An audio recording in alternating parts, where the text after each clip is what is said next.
ఆదాములో దేవుని ఆత్మ ఉంది, ఆదాములో దేవుని ప్రేమ ఉంది. కాబట్టి ఆదాము ఒక చిన్న దేవుడై ఉన్నాడు అక్కడ. ఆమెన్.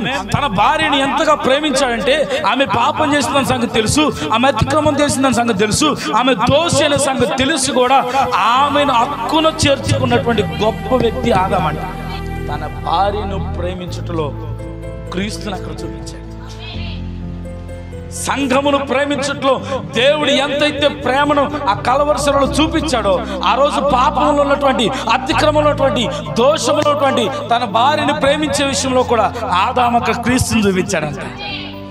సంఘమా గుర్తుపెట్టుకో, నీవు కూడా నీ భర్త పట్ల, నీ భార్య పట్ల అదే ప్రేమను చూపించగలగాలి. వాస్తవానికి ఆదాము వదిలేయచ్చు, వదలలేదు. ఎందుకంటే చెప్పనా, ఆదాములో ఉంది దేవుని ప్రేమ.